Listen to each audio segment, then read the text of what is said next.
통장 잔액이 이것보다 단 1원이라도 많다면 기초연금 한 푼도 못 받습니다. 만 65세 기초연금 수급 대상. 지급 신청 방법. 40만원. 행복한 노후. 사는 이야기. 노년의 지혜. 좋은 글. 오디오북. 0시 11분. 지난 4월 성훈 씨는 부모님 댁에 도착한 구청의 안내문을 보고 깜짝 놀랐습니다. 지난달까지 어머니는 25만원, 아버지는 20만원씩 꾸준히 받던 기초연금이 이번 달부터 각각 7만원, 5만원으로 감액될 예정임을 고지하는 안내문 때문입니다. 두 분에게 매달 지급되던 45만원이라는 돈이 생활비로 충분하지는 않았어도 나름 살림의 보탬이 되어서 내심 든든했는데 당장 이번 달부터 절반의 절반 수준으로 삭감된다 하니 부모님은 물론이고 성훈 씨 역시 놀라지 않을 수 없었을 테지요.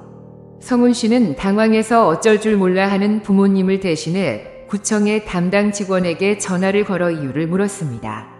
담당 직원의 말로는 매년 4월이면 기초연금을 전반적으로 재산정하는 기간이라 전년도 공시지가, 전년도 발생 소득 등을 반영해서 기초연금을 1시 15분 조정하는데 그렇기에 기초연금이 감액되고 심지어 탈락될 수도 있는 시기이며 성훈 씨 부모님의 경우 재작년과 비교하여 재산 규모에는 변동이 없지만 이자 소득이 오른 게 확인되어서 소득 산정 평가액이 재조정되었다고 합니다.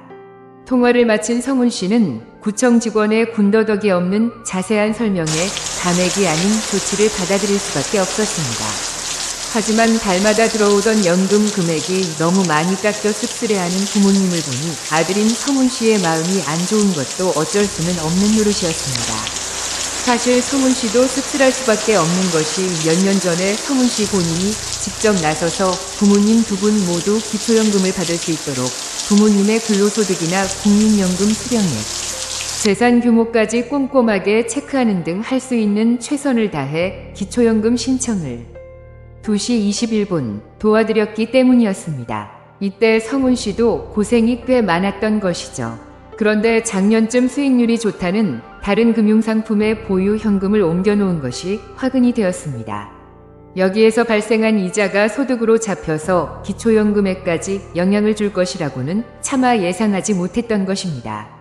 성훈 씨 부모님의 사례처럼 기초연금을 잘 받아오다가 4월 들어 재산정 기준에 따라 기초연금이 감액되거나 아예 자격 박탈로 연금이 정지되어 크게 당황한 분들 혹은 애초에 대상자로 선정되지 않아서 기초연금 제도 자체에 의문을 품는 분들이 꽤 많습니다. 반면 이런 분들과는 달리 기초연금이 자녀 같은 부양의무자의 소득과 재산에 상관없이 연금 수령자 본인과 배우자의 소득 재산만 확인하는 점을 이용하는 꼼수로 심사. 3시 24분 기준을 통과해서 연금을 부당하게 수령하는 사람들도 있습니다. 기초연금을 받을 나이가 되기 전에 재산 기준을 초과하는 금액을 자녀에게 미리 증여한 다음 자녀의 명의로 카드를 만들어 사용하기도 하고 재산 규모를 은닉하고 통장에 있는 돈을 전액 현금화하여 집안에 보관하는 등 갖가지 다양한 방법으로 연금 심사를 무사히 통과하는 것입니다. 이런 꼼수를 활용한 사례가 여기저기에서 워낙 많이 보이다 보니 단순히 정직하다는 이유 하나로 연금을 받지 못하는 분들이 억울하고 황당한 마음에 분통을 터뜨리기도 합니다.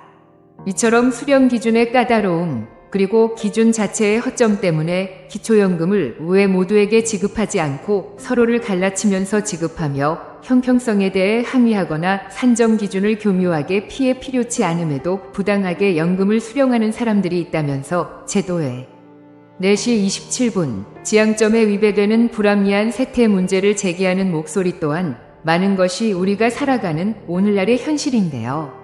이 기초연금이라는 제도가 도대체 무엇이길래 이렇게 말도 많고 탈도 많은 것일까요?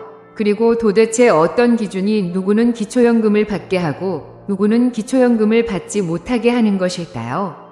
그래서 오늘은 이처럼 기초연금의 모든 것이 궁금한 여러분을 위해 이해하기 쉬운 설명과 여러 사례를 바탕으로 기초연금 제도에 대해 자세히 알아보는 시간을 가져보고자 합니다.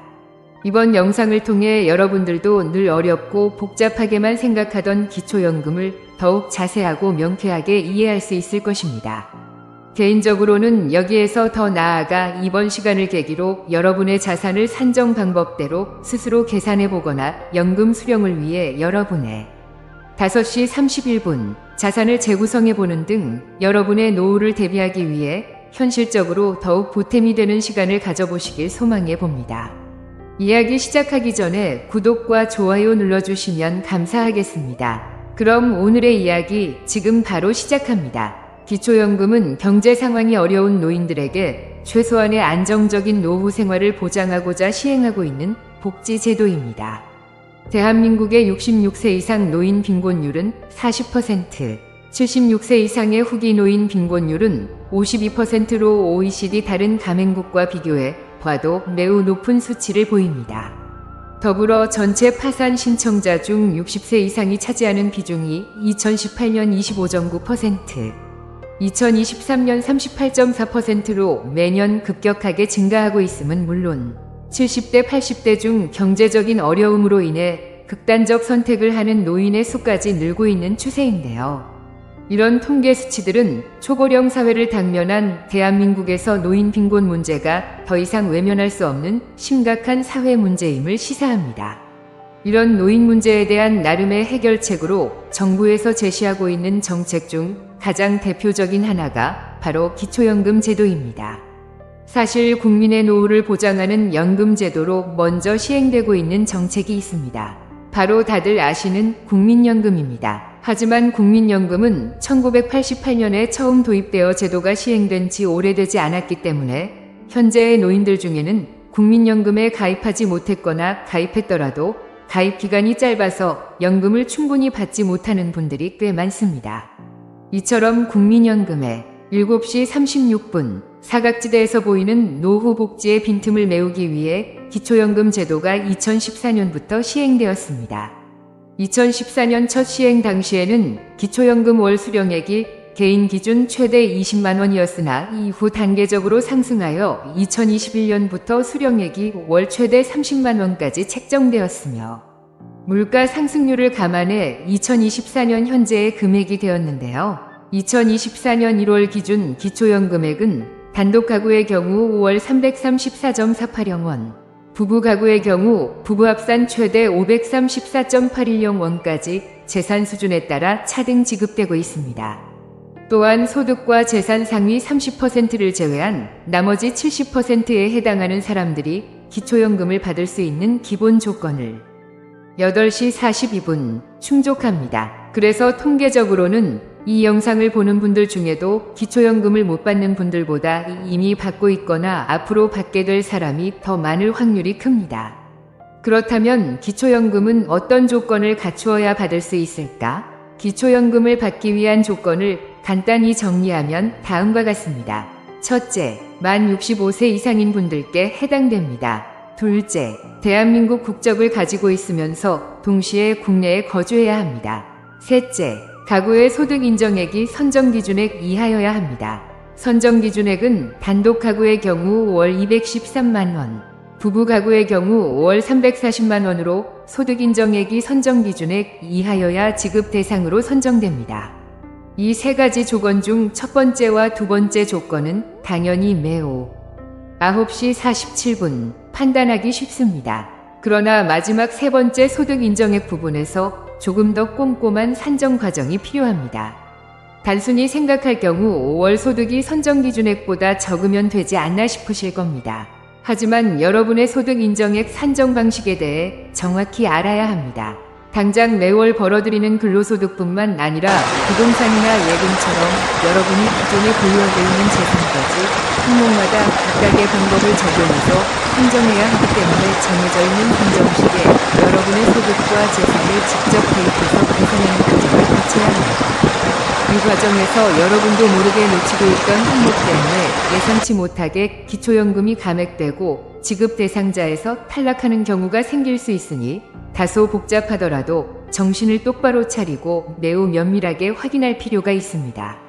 여러분이 최대한 쉽게 이해할 10시 53분 수 있도록 가능한 한 가장 명료하게 설명드리겠습니다. 여러분의 소득과 재산을 평가 기준으로 환산한 개념인 소득인정액은 수입을 환산한 월소득 평가액과 재산을 환산한 월소득 환산액, 이 두 가지를 합한 금액입니다. 우선 월소득 평가액은 근로소득과 기타 소득을 합한 금액입니다. 여기서 돈을 버는 근로소득에는 기본 공제가 있습니다. 평가 기준으로 일한 번 돈의 전부가 다 포함되지 않는 것입니다. 근로소득에서 110만 원을 공제한 후에 30% 추가로 더 공제합니다. 다만 일용 근로소득, 공공일자리 소득 등 일부 경우는 근로소득으로 인정되지 않습니다. 만약 근로소득으로 월 200만 원을 벌고 있다면 200만 원에서 110만 원을 공제한 90만 원, 그리고 이 90만 원에서 30% 추가 공제한 63만 원만 11시 59분 근로소득으로 평가되는 것입니다. 그러니 혹시 근로소득이 있어 기초연금을 못 받는 것은 아닌가 하고 불안한 분들은 앞서 설명드린 공제 방법을 적용해서 본인의 소득 평가액을 계산해 보십시오. 본래 소득보다 훨씬 줄어든 금액이 근로소득으로 평가되기 때문에 기초연금 지급 대상 기준에 조금 더 가까워질 수 있습니다. 하지만 근로소득만 계산한다고 끝이 아니겠죠. 근로로 얻은 소득이 아닌 나머지 기타 소득 역시 계산이 필요합니다.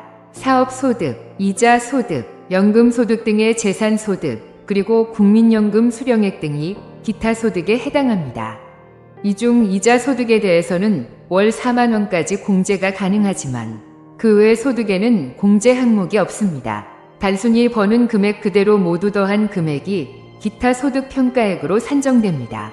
13시 4분 단, 국민연금의 국민연금 연계 감액 기준이 따로 있습니다. 기초연금의 150%가 넘는 금액을 국민연금으로 받는 경우 기초연금이 감액되는 것입니다.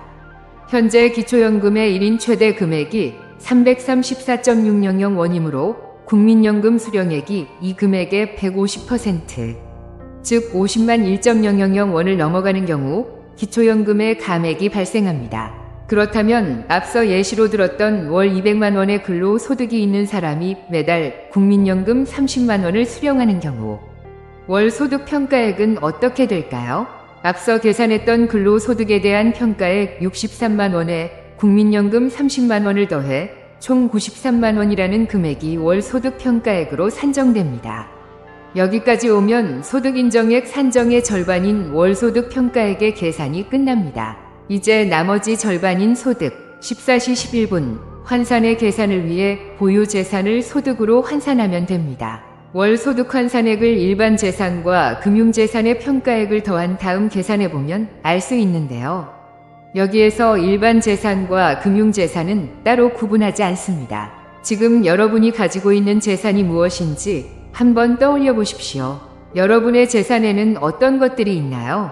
아마 가장 먼저 집, 자동차, 예적금 등이 떠오르실 텐데요. 여기에서 집과 자동차는 일반 재산으로, 예적금이나 보험 등은 금융재산으로 구분됩니다.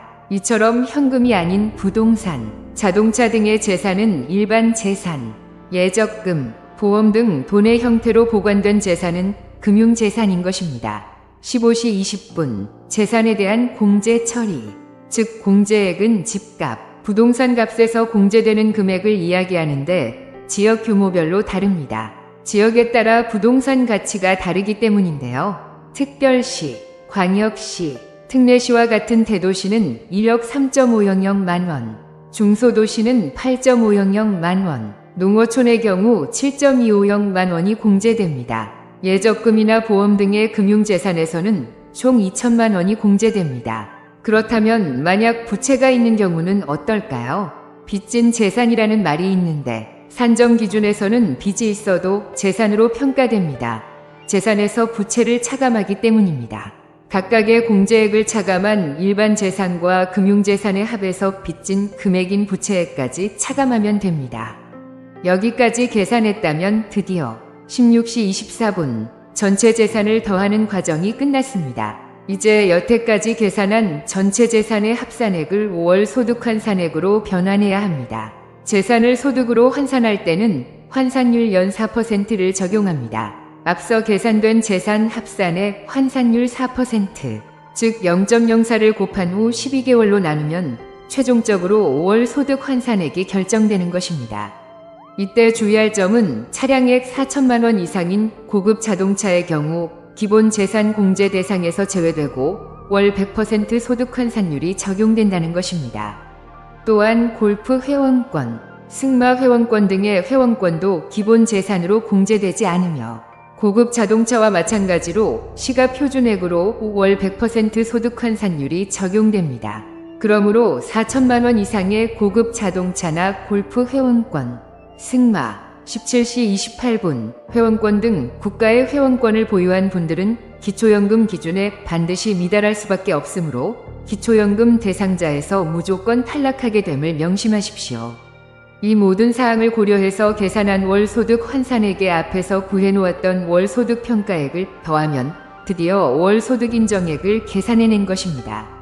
지금까지 소득 인정액 계산에 대해 자세히 설명드렸습니다. 이를 간략하게 요약하자면 근로소득과 기타 소득으로 계산하는 월소득 평가액과 일반 재산과 금융재산으로 계산하는 월소득 환산액을 합해서 구한 월소득 인정액의 액수에 따라 기초연금 수령 여부가 결정되는 것입니다. 단독 가구는 월소득 인정액 233만 원 이하, 부부 가구는 월소득 인정액이 340만 8천 원 이하일 때 기초연금 지급 대상이 될 수 18시 32분 있습니다. 계산이 너무 어렵고 어느 정도 개념만 알고 싶은 분은 이렇게 기억하십시오. 근로소득과 기타 소득을 계산하면 소득평가액이 되고 일반 재산과 금융재산을 계산하면 소득 환산액이 되는데 이 소득평가액과 소득 환산액을 더한 다음 계산한 월 소득 인정액이 연금 수령 여부를 결정짓는 기준이 된다는 것입니다. 지금까지 자산 평가 방식에 대해 최대한 간결하게 설명해드렸습니다. 물론 계산 방법이 조금 많아 설명해드린 내용이 여전히 복잡하게 느껴질 수도 있을 듯합니다. 그래서 이번에는 여러분이 더욱 쉽게 이해할 수 있도록 구체적인 사례를 통해 직접 계산해 보겠습니다. 여기 일산에 거주하는 1959년생 생동감 넘치는 부부가 있습니다. 이 부부는 시가 표준 4억 6천만 원 가치의 아파트에 자가로 19시 36분 거주하고 있고 정기예금 5천만 원에서 월이자 소득 15만 원이 발생하고 있습니다. 현재 남편분이 국민연금으로 매달 50만 원씩 지급받고 있으며 새로 단계된 직장에서 월 260만 원씩 벌고 있습니다. 보유 자동차는 3.000 세제곱센티미터 승용차로 해당 차량의 가격은 중고 시세 기준 500만 원 정도입니다. 이 부부의 소득과 자산 상태를 보면 수도권 아파트를 자가로 보유했고 현재에도 근로소득이 있어서 국민연금까지 하면 월 총소득이 300만 원 이상이라 전혀 부족함 없이 생활할 것으로 추측되는데 이런 분들도 기초연금을 받을 수 있을까요? 여러분 생각은 어떻습니까? 그럼 기초연금 수령이 가능한지 확인하기 위해 앞서 설명해드린 소득인정액 산정 방식에 따라 함께 차근차근 계산해 20시 41분 보겠습니다. 우선 소득평가액과 소득환산액 중 소득평가액을 구해보겠습니다. 이 부부의 소득은 크게 세 가지로 나누어 볼 수 있습니다. 정기예금에서 발생하는 이자 소득, 남편의 국민연금, 그리고 근로소득까지 이렇게 세 가지인데요. 정기예금 5천만 원에서 월 이자 소득 15만 원에는 기본 공제 4만 원이 적용되어 월 11만 원으로 평가됩니다. 국민연금은 50만 원을 받아서 가액 기준인 50만 1,000원 이하이므로 아무 영향 없이 그대로 합산합니다. 그리고 근로소득인 260만 원 또한 기본 공제액 110만 원을 제한 후 30% 추가 공제를 적용하면 월 105만 원으로 평가됩니다. 따라서 월 총소득 평가액은 이자 소득 11만 원, 국민연금 50만 원, 근로소득인 105만 원까지 모두 더해 총 21시 46분 166만 원이 됩니다. 이어서 월 소득환산액을 알아보겠습니다. 재산의 소득환산액은 일반 재산과 금융재산의 합계로 계산합니다. 우선 집이나 자동차 같은 일반 재산, 그리고 예적금이나 보험 같은 금융재산으로 구분할 수 있습니다. 아파트 시가 표준액이 4억 6천만 원의 자동차 중고 시세인 500만 원을 더하면 4억 6.500만 원이 됩니다. 이 금액에서 수도권 기준으로 거주지별 기본 공제 금액인 1억 3.500만 원을 빼주면 계산 결과 3억 3천만 원이 됩니다. 이 3억 3천만 원이 일반 재산 보유액을 산정하는 것입니다.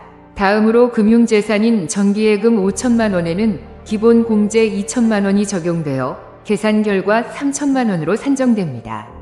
따라서 일반 재산 3억 3천만 원과 금융재산 3천만 원을 합한 총재산 22시 51분 평가액은 3억 6천만 원이 됩니다. 여기에 소득 환산율 4%를 적용하면 3억 6천만 원에 0.04를 곱해서 1,440만 원이 되고 이렇게 나온 1,440만 원을 12개월로 나누면 120만 원이라는 월 소득 환산액이 구해집니다. 마지막으로 앞에서 구한 월 소득 평가액 166만 원과 방금 구한 월 소득 환산액 120만 원을 더하면 총 월 286만 원이라는 결과값이 나오는데요. 바로 이 286만 원이라는 금액이 월 소득 인정액이 되는 것입니다.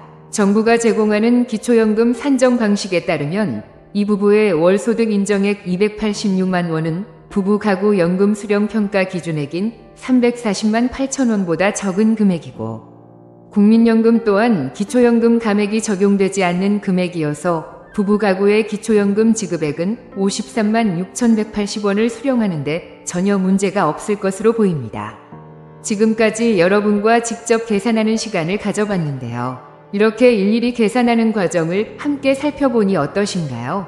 아마 다소 어렵다고 생각하는 분들도 꽤 많을 겁니다. 하지만 모든 과정을 다 이해하지 못해도 전혀 문제될 건 없습니다. 정부에서 운영하는 복지로의 홈페이지에는 모의 계산 서비스라는 것이 있습니다. 여기에 간단한 소득과 재산 항목을 입력하면 어느 정도 예측이 가능합니다. 또는 보건복지부 122의 9번, 국민연금공단 1335번으로 전화해서 개인 상담도 받아볼 수 있습니다.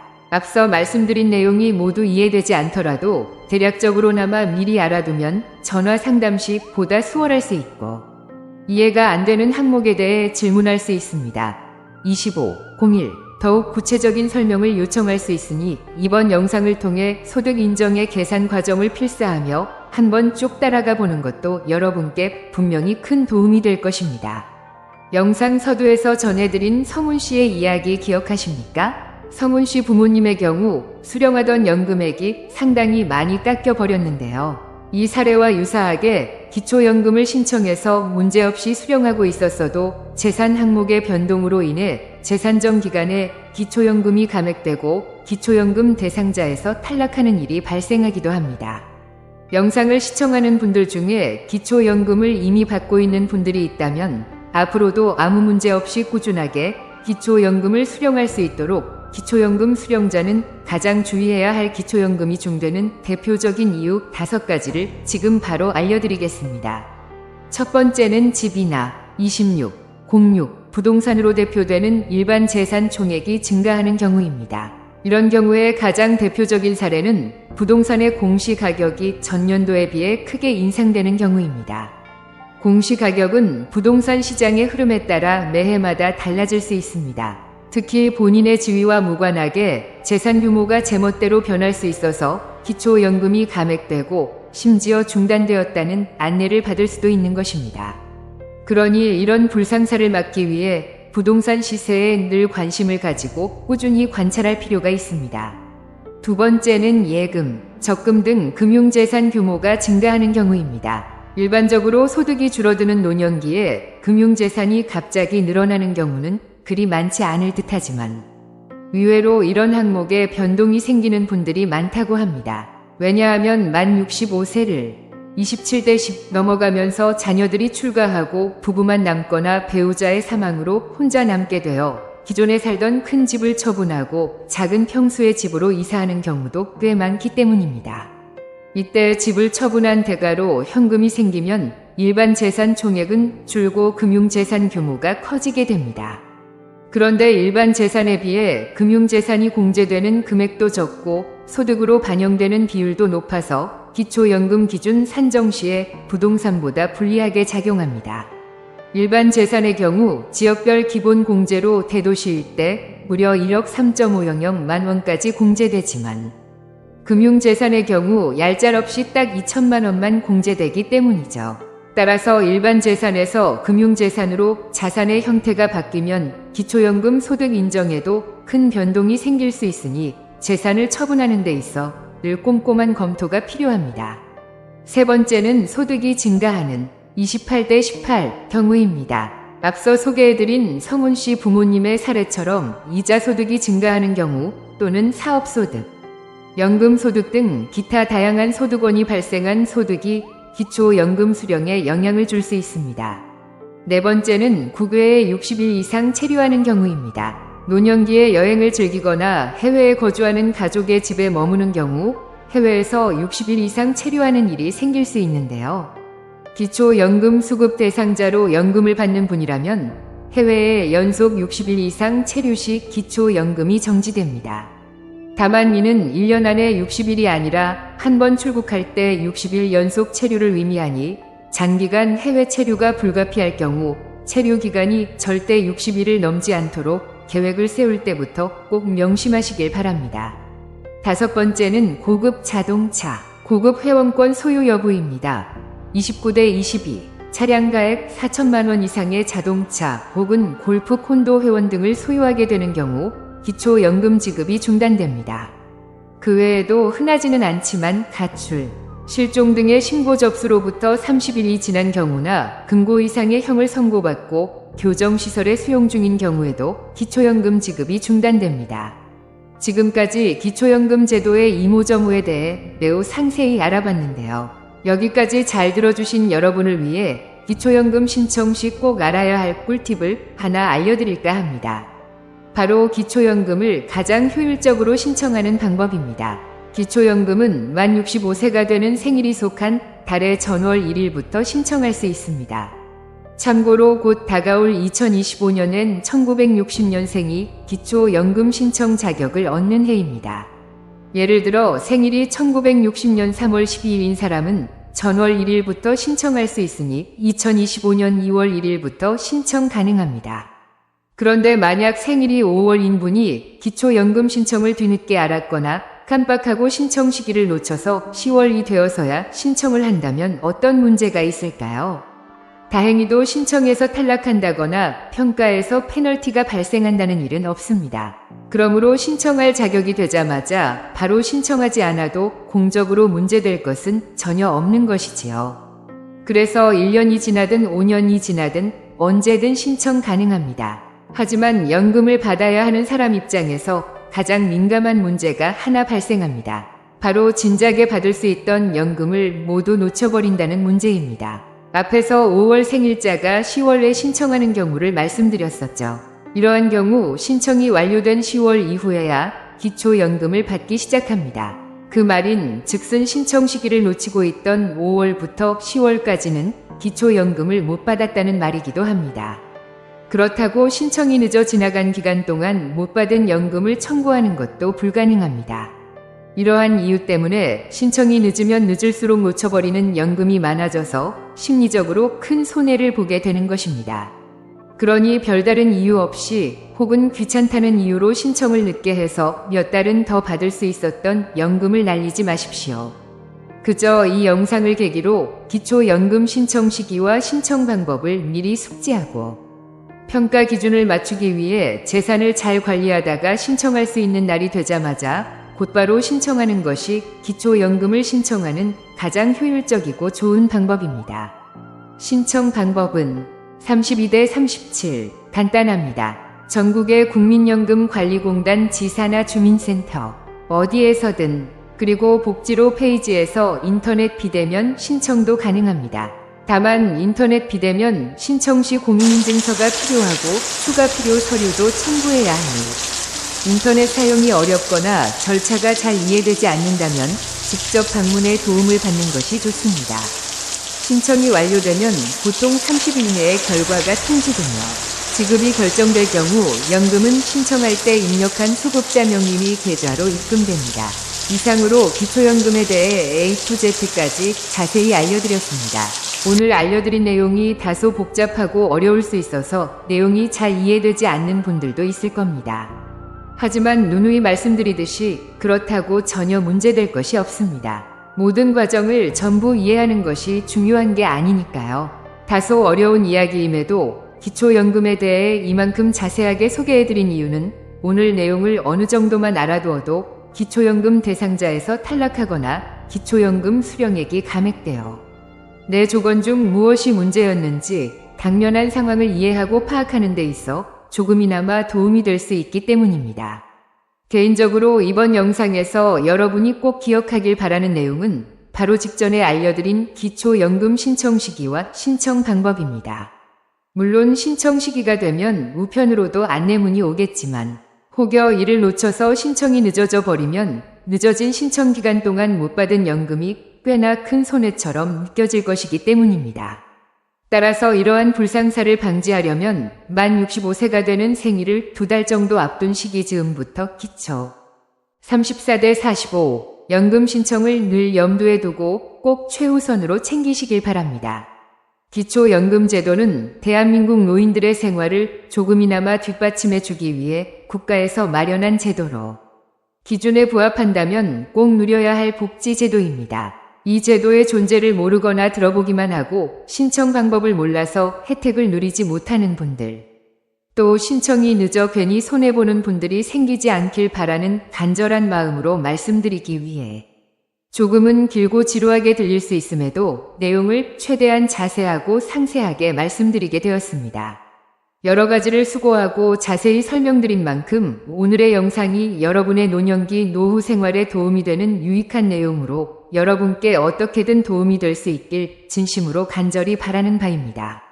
이상으로 오늘의 영상을 마치겠습니다. 영상의 내용이 좋았다면 35대 49 구독과 좋아요 부탁드립니다. 오늘도 긴 시간 함께 해주셔서 감사합니다.